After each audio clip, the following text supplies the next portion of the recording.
இந்த தியாக காவியத்தை வழங்கிய பெருமதிப்புக்குரிய ஸ்ரீராம் சர்மா அவர்களுக்கு இந்த பொன்னாடை அணிவிக்கப்படும்.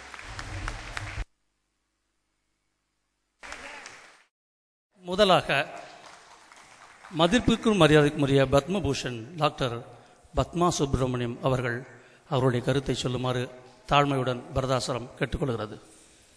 குருவே துணை. பெருமதிப்பிற்குரிய திரு வைகோ அவர்களே,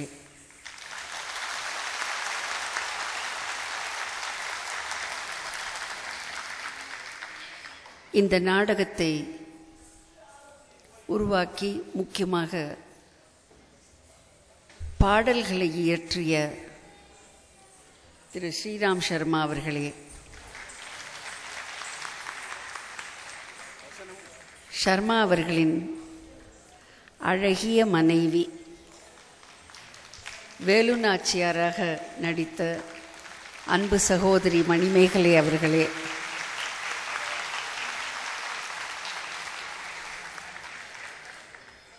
இந்த நாடகத்திற்கு பெரிய ஒரு துணையாக சிறப்பு அம்சமாக விளங்கக்கூடிய இசையை நமக்கு தந்த திரு HMV ரகு அவர்களே,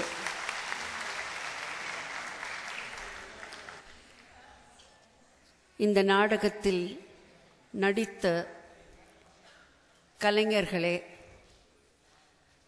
இங்கு வந்துள்ள ரசிக பெருமக்களே, தமிழ் அன்பர்களே, வேலு நாச்சியாரை நாம் சரித்திர புத்தகங்களில் காணவே இல்லை. அது ஒரு பெரிய வருத்தமான ஒரு விஷயம். நம்முடைய நாட்டின் பெருமையை எதெல்லாம் காட்டுகிறதோ அதையெல்லாம் படம் பிடித்து நம் சரித்திர புத்தகங்கள் காட்டினால் நமக்கு பெருமையெல்லாம் ஏறும். ஆனால் அப்படி காட்டப்படாத ஒரு முக்கியமான ஒரு சரித்திரத்தை திரு வைகோவின் மூலமாக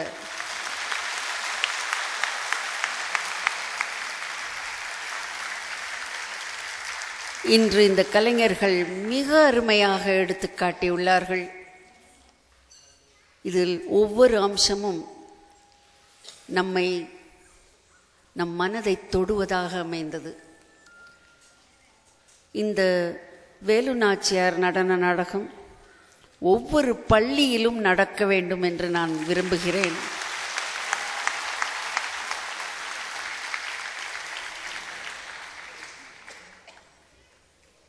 பெண்களுக்கு முக்கியமாக ஒரு பெருமையை தரக்கூடிய இந்த வேலு நாச்சியார் கதை, இந்த சரித்திரம் நம் நாடெங்கும் நடத்த வேண்டும். சாதாரணமாக நம் சரித்திர புத்தகங்களில் குவாலியரை ஆண்ட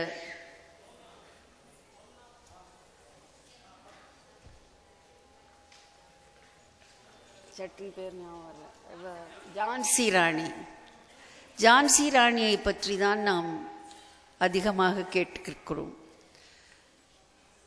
நானும் ஒரு தேசபக்தி உடையவள்தான், அந்த குடும்பத்தில் பிறந்தவள்தான். ஜான்சி ராணி கதையை படித்துவிட்டு நான் குவாலியர் சென்று அவள் குதிரையோடு குதித்து இறந்த அந்த இடத்திற்கு போய் வணங்கி, நீங்கள் சொன்னால் சிரிப்பீர்கள், அங்கு நான் ஒரு பிரதிஜையை எடுத்துக்கொண்டேன். என்னவென்று கேட்டால், ரொம்ப அப்படி சீரியஸாக பார்க்காதீங்க, ஒரு சாதாரண விஷயம். இப்பேற்பட்ட ஜான்சி ராணி வாழ்ந்த இந்த நாட்டில் நானும் வாழ்ந்து இனிமே எலிக்கு பயப்படக்கூடாது என்று ஒரு பிரதிஜையை எடுத்துக்கொண்டேன். அதுக்கப்புறம் பயப்படுறதில்லை.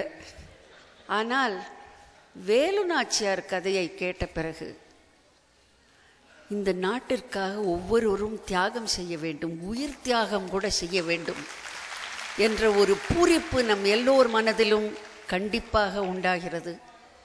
இந்த வேலு நாச்சியார் வாழ்ந்த அந்த சிவகங்கை சீமைக்கு நம் பள்ளி மாணவிகளை அழைத்து செல்ல வேண்டும், மாணவ மாணவிகளை அழைத்து செல்ல வேண்டும். அவர்கள் சரித்திரத்தை சரியாக படிக்க வேண்டும். நம் நாடு முன்னேறுவதற்கு நாட்டுக்கு தேச பக்தி தேவை. அந்த தேச பக்தியை நம் மனதில் உருவாக்குவது போன்ற இந்த நாடகம் மிக அருமையாக அமைந்திருந்தது. இதன்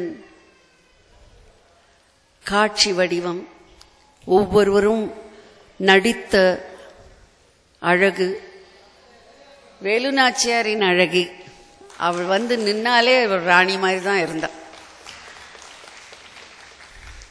இந்த குயிலியாக நடித்த பிரியதர்ஷினி கண்டிப்பாக ஒவ்வொரு கண்ணிலும் கண்ணீர் வந்திருக்கும், அவ்வளவு அழகாக நடித்தாள். பாஞ்சோவாக நடித்த ராம்ஜி அவர்கள் மிக அருமையாக நடித்தார். மற்றும் இன்று எல்லோரும் சேர்ந்து ஆடிய ஒவ்வொரு நடனமும் அருமையாக அமைக்கப்பட்டிருந்தது. பார்ப்பதற்கு மிக அழகாக இருந்தாலும் அது எல்லாவற்றிற்கும் முக்கியமாக நான் சொல்ல விரும்புவது, இந்த மண்ணிலேயே பிறந்த நடன அசைவுகளை நாம் கண்டோம். ஏனென்றால் இப்பொழுதெல்லாம் எந்த படத்தை பார்த்தாலும், டிவியை திறந்தாலும் ஏதோ வெளிநாட்டிலேருந்து வர மோகத்தை இன்னி வரைக்கும் இன்னும் நம்ம விடலையோன்னு ஒரு பயம் வருது. அதை பார்க்கும்பொழுது அந்த அசைவுகள் எல்லாம் நமக்கு வேண்டுமா? அருமையான நடன அசைவுகள் இருக்கிறதே. நான் சாஸ்திரிய நடனத்தை மட்டும் சொல்லவில்லை, இன்று ஆடிய பாமர நடனங்களின் அழகுகள் எத்தனை அழகாக கௌரவமான நடன அமைப்பாக இருந்தது. அதற்கு என்னுடைய பாராட்டுதல்களை தெரிவித்துக் கொள்கிறேன். மீண்டும் இந்த நிகழ்ச்சி மேலும் மேலும் நிறைய நடக்க வேண்டும். டிசம்பர் மாதம் பூராவும் இந்த நிகழ்ச்சி நடக்க வேண்டும் என்று நான் இறைவனை வேண்டிக் கொள்கிறேன். நல்ல விஷயங்கள் மக்களிடம் போய் சேர வேண்டும்.